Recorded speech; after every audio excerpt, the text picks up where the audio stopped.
आज हम important article Aditya L1 mission के बारे में देखेंगे। देखो, आदित्य L1 मिशन बहुत ज़्यादा इम्पॉर्टेंट मिशन है हमारे लिए। सबसे इम्पॉर्टेंट चीज़ क्यों है? मार्स के बाद सबसे ज़्यादा जो डिस्टेंस तय करने वाला मिशन है वो आदित्य L1 मिशन है। सेकेंड आर्टिकल हम जल्लीकट्टू के बारे में देखेंगे। ये बहुत इंपॉर्टेंट आर्टिकल हैं जो आज हमारे द्वारा देखे जाएंगे। देखो, हम संडे का दिन भी ज़ाया नहीं कर सकते, प्रीलिम्स पास में है। और दूसरा इम्पॉर्टेंट चीज़ ये है, अगर कुछ ना कुछ हम हासिल करते हैं संडे को भी तो ये भी बहुत इंपॉर्टेंट है। देखो, फ्रंट पेज का पहला आर्टिकल क्या कहता है? Aditya L1 reaches destination in halo orbit around L1 point. मतलब जो हेलो ऑर्बिट है L1 में सब Lagrange point, Aditya L1 mission, corona और क्रोमोस्फेयर सब कुछ बताऊंगा आपको।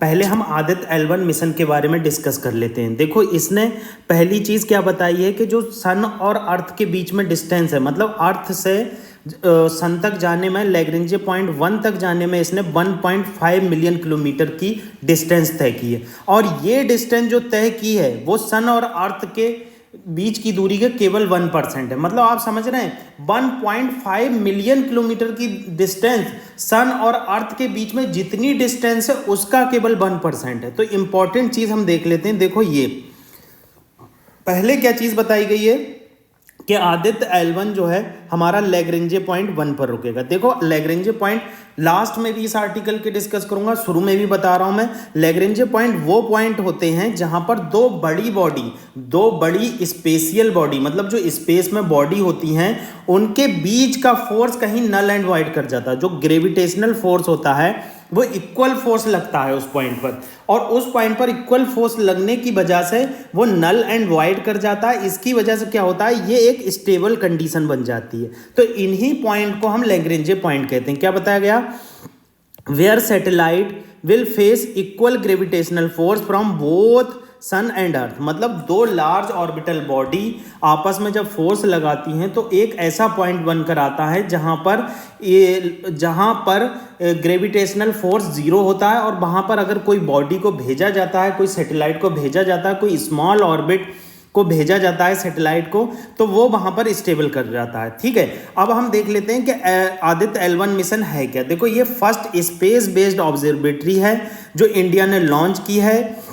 ये इंडिया की सब्सटेंशियल डिस्टेंस जो है 1.5 किलोमीटर की डिस्टेंस को तय करेगा, और ये अप्रॉक्सीमेटली 125 डेज होंगे। मगर आज के आर्टिकल में लिखा है ये 127 डेज में लैग्रेंजे पॉइंट 1 तक पहुंच गया। देखो कितनी, मतलब साइंटिफिक इंफॉर्मेशन कितनी करेक्ट है। उन्होंने बताया कि L1 पॉइंट तक पहुंचने के लिए 125 डेज लगेंगे, मगर 127 डेज में पहुंच गया। कितनी? 99.9% करेक्ट इंफॉर्मेशन है। ठीक है, Aditya L1 is also second observatory class mission after AstroSat. जो एस्ट्रोसेट 2015 में लॉन्च किया था इंडिया ने, उसके बाद इसरो की ये सेकेंड एस्ट्रोनॉमिकल ऑब्जर्वेटरी है। एस्ट्रोनॉमिकल ऑब्जर्वेटरी उन्हें बोलते हैं जो एस्ट्रोनॉमिकल ऑब्जेक्ट के बारे में पढ़ती हैं, रिसर्च करती हैं, उनको देखती हैं कि किस तरह से कि वो वर्क करेंगे और हमारे एनवायरनमेंट पर और हमारे अर्थ पर क्या इफेक्ट डालेंगे। Mission journey is notable shorter than India's previous Mars orbiter mission Mangalyaan. मैंने आपको बताया जैसे पहला कि मंगलयान के बाद दूसरी लार्जेस्ट डिस्टेंस है। पहली लार्जेस्ट डिस्टेंस मंगलयान थी, और दूसरी लार्जेस्ट डिस्टेंस जो है हम ये सोलर ऑर्बिट में L1 पॉइंट पर जो आदित्य L1 लॉन्च कर रहे हैं। ठीक है, ये एक लॉन्च किया जाएगा स्पेस हेलो ऑर्बिट में, मैंने आपको बताया लैग्रेंजे पॉइंट 1 पर, जो सन और अर्थ के बीच में स्थित है। ऑब्जेक्टिव क्या है इसका? मेन ऑब्जेक्टिव है कि वैल्यूएबल इनसाइट, मतलब वैल्यूएबल इंफॉर्मेशन प्रोवाइड करना सोलर के मतलब हमारे सन की कोरोना के बारे में, फोटोस्फीयर के बारे में, क्रोमोस्फीयर के बारे में और सोलर विंड के बारे में।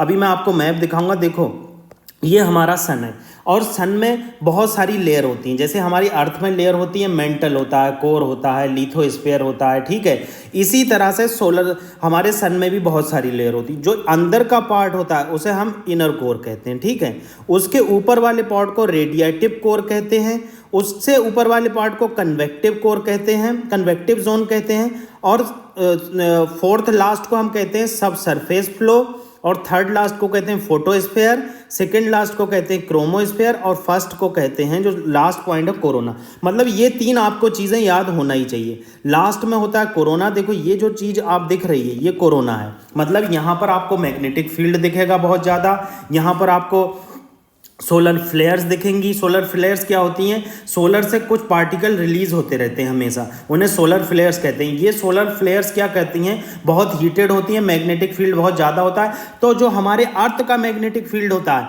उसको ये बहुत ज़्यादा नुकसान पहुंचाती है। तो आप ये क्रोनोलॉजी में आप डाउन से आप याद कर लेना कि लास्ट में कोरोना होती है, देन क्रोमोस्फीयर होता है, देन पी होता है, मतलब C²P ऐसे याद कर सकते हो आप।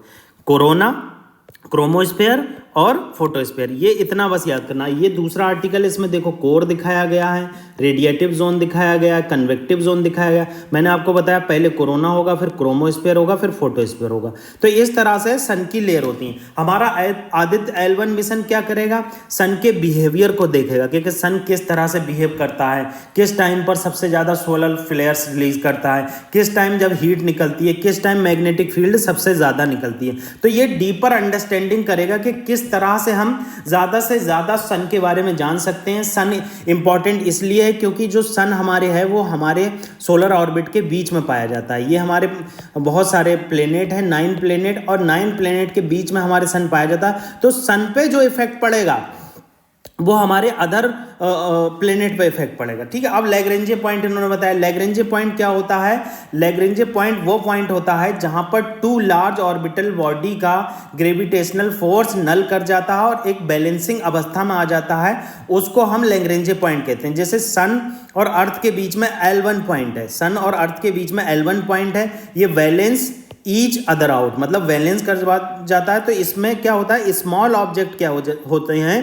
वो स्पेस क्राफ्ट या सैटेलाइट जो होते हैं वो स्टेबल कंडीशन में रहने लगते हैं और कोई भी उनमें डिस्टरबेंस नहीं होता है और वो एक जगह अच्छे से नज़र बनाए रखते हैं, जैसे सन पर नज़र बनाए रखे हैं। आप देखो ये लैग्रेंजे पॉइंट ये है, ये हमारा L1 है, ये दो लार्जर बॉडी हो गई, अर्थ और हमारा सन, और इसके बीच में L1 है। अब इसका जो ग्रेविटेशनल फोर्स है और पृथ्वी का ग्रेविटेशनल फोर्स है बैलेंस आउट कर जाएगा, तो यहाँ पर एक स्टेबल कंडीशन बनेगी। तो जो भी हम सैटेलाइट यहाँ भेजेंगे उससे क्या होगा कि हम इजीली उस पर नज़र रख सकते हैं, कोई भी ऑकुलेशन नहीं होगा, कोई भी इक्लिप्स नहीं होगा, मतलब कोई भी डिमडमाहट और बैलेंस, मतलब हिलना डुलना, ये सब नहीं होगा। करंटली एक चीज़ यहाँ पर और स्थित है, सोलर एंड हेलियोस्फेरिक ऑब्जर्वेटरी सैटेलाइट। ये सोहो जो है इस टाइम L1 पॉइंट पर स्टेबल है, ये किसी और कंट्री का है, हमारी कंट्री का नहीं है। अब सिग्निफिकेंस क्या है, आप सिग्निफिकेंस देख लो। अगर हम सन को एक्सप्लोर करते हैं तो इसका सिग्निफिकेंस क्या होगा, अंडरस्टैंडिंग आवर सोलर सिस्टम। मैंने आपको बताया कि जैसे सन हमारे सोलर सिस्टम के बीच में है, तो अगर जितने अच्छे से हम सोलर की नॉलेज ले लेंगे तो अदर सेलेस्टियल बॉडी पर जो इफेक्ट पड़ेगा सन का, जैसे सोलर फ्लेयर्स आती हैं, सोलर हीट आती है, तो उससे हम इजीली अंडरस्टैंड कर सकेंगे। देखो बताया, sun is a centre of our solar system and it characterise greatly influence the behaviour of all other celestial body. मतलब अगर ये जो सोलर सिस्टम मतलब सन है हमारे, तो ये अदर सेलेस्टियल बॉडी पे बहुत ज़्यादा इफेक्ट डालता है, उनके बिहेवियर को चेंज करता है। ठीक है, स्पेस वेदर प्रेडिक्शन, मैंने आपको बताया कि अर्थ का एक मैग्नेटिक फील्ड होता है और अर्थ के मैग्नेटिक फील्ड में क्या होता है, देखो मान लो ये अर्थ है, तो ये अर्थ का मैग्नेटिक फील्ड होता है ऐसे, और यहाँ पर कहीं सन है बहुत दूरी पर। अब सन से निकलने वाली सोलर फ्लेयर्स जो होती हैं, जैसे कोरोनल, देखो ये कोरोना है, इस कोरोनल से मास इजेक्शन निकलता है और मास इजेक्शन जो निकलता है वो सोलर फ्लेयर की फॉर्म में हमारे अर्थ तक पहुंचता है। और जो अर्थ की मैग्नेटिक फील्ड है, जो यहाँ पर देखो सैटेलाइट वगैरह भी चल रहे हैं, तो ये मैग्नेटिक फील्ड को तो असर करता ही करता है, हमारे इन्वायरमेंट को भी असर करता है और सैटेलाइट को कभी कभी बहुत ज़्यादा डिस्टर्ब कर देता है, जिससे हमारे बहुत सारे ऑपरेशन रुक सकते हैं। ठीक है, इन्होंने देखो क्या बताया, predicting and mitigating potential disruption to communicate system, navigate and power grid. ठीक है, मतलब हम प्रिडिक्ट कर सकते हैं इन फ्यूचर के सोलर किस तरह से वर्क करेगा और जो आने वाले डिसरप्शन है उसको मिटिगेट कर सकते हैं। एडवांसिंग सोलर फिजिक्स, हमारे सोलर फिजिक्स को एडवांस कर देगा कि मैग्नेटिक फील्ड किस तरह से वर्क करती है, फंडामेंटल फिजिक्स और एस्ट्रोफिजिक्स में किस तरह से हम डेवलपमेंट ला सकते हैं। हीट मैकेनिज्म किस तरह से होगी, ये सब चीज़ें हैं। इनहेंस एनर्जी रिसर्च, आप सभी जानते हैं कि सन जो है हमारे फ्यूज़न के प्रिंसिपल पर वर्क करता है। देखो हमारा न्यूक्लियर बम जो होता है वो फिशन पर वर्क करता है। जैसे ये मान लो यूरेनियम है और यूरेनियम पर न्यूट्रॉन की बारिश कराई गई तो ये क्या करेगा, फिशन की तरह दो भागों में टूट जाएगा और एनर्जी रिलीज करेगा, बहुत सारी एनर्जी रिलीज करेगा। मगर फ्यूज़न में क्या होता है, दो हाइड्रोजन एटम मिल जाते हैं और दो हाइड्रोजन एटम मिलकर एक एटम बनाते हैं, तो इस प्रोसेस में बहुत सारी एनर्जी रिलीज होती है। इतनी एनर्जी रिलीज होती है कि आप अनुमान भी नहीं लगा सकते। अगर हम जान लेते हैं कि फ्यूजन रिएक्टर किस तरह से वर्क करता है जो सन के अंदर होती है, तो हम क्लीन और सस्टेनेबल फ्यूजन एनर्जी को अर्थ पर डेवलप कर सकते हैं, जिस पर एक्सपेरिमेंट चल रहा है। आपने सुना होगा टोकामक के बारे में, जो बहुत ज़्यादा चर्चा में रहता है। तो इस तरह से क्या होता है, ये इन्हेंस करेगा हमारी एनर्जी रिसर्च को, ठीक है। Improving satellite operation, satellite operation हमारे जो मैंने बताया कभी कभी डिवास्टेटिंग कंडीशन में आ जाते हैं, बहुत सारी उनको लॉस देखने को मिलते हैं, तो ये सैटेलाइट ऑपरेशन को हमारे बढ़ा देगा। अब क्वेश्चन हम इंपॉर्टेंट देख लेते हैं। देखो पहला क्वेश्चन इन्होंने क्या बताया, which of the following space agency is responsible for the Aditya L1। Easy है, आपको पता है इसरो ने इसे लॉन्च किया है। दूसरा क्वेश्चन देख लो, which layer of the sun will the Aditya L1 mission primarily study, कौन सी लेयर स्टडी करेगा। आपको मैंने बताया कोरोना लास्ट की है, फिर क्रोमोस्फीयर है, फिर फोटोस्फीयर है, मगर प्राइमरली वो कोरोना को स्टडी करेगा, ठीक है। तीसरा इंपॉर्टेंट क्वेश्चन क्या है, where will be the Aditya L1 spacecraft be placed, कहाँ पर होगा, in a medium earth orbit around the earth. ये गलत है, आपने पढ़ा, यहाँ नहीं है। देखो साफ साफ दिख रहा है, in a halo orbit around the sun and earth L1 point. तो इस तरह के क्वेश्चन आपको देखने को मिल सकते हैं पीसीएस लेवल पर, आईएएस लेवल पर। तो ये बहुत इजीली क्वेश्चन आप टैकल कर सकते हैं। नेक्स्ट हमारा जालीकट्टू के बारे में। देखो जालीकट्टू का बेसिक आप पहले देख लो, जालीकट्टू क्या है, एक हार्वेस्ट फेस्टिवल है। अभी जनवरी के सेकेंड वीक में जालूकट्टी सेलिब्रेट किया जाता है as a Pongal festival Tamil Nadu में। और ये कुछ डिस्ट्रिक्ट बहुत ज़्यादा फेमस हैं, जैसे मदुराई, तिरुचिपल्ली, थेनी, पुदुकट्टई, दिंडीगुल डिस्ट्रिक्ट और जालूकट्टी बेल्ट कहा जाता है, ठीक है। ये सेकेंड वीक ऑफ जनवरी में सेलिब्रेट किया जाता है। तमिलनाडु का ये हार्वेस्ट फेस्टिवल जो होता है पोंगल, उस टाइम में सेलिब्रेट किया जाता है। मेनली इसमें क्या किया जाता है, जो ओनर का बुल होता है, जैसे ये बुल है ओनर का, अब बुल को टेम किया जाता है। टेम करने का मतलब है उसके साथ एक्टिविटी की जाती है, उसको कंट्रोल किया जाता है। जो लोग बुल को कंट्रोल कर लेते हैं उनको इनाम मिलता है, पहली चीज़।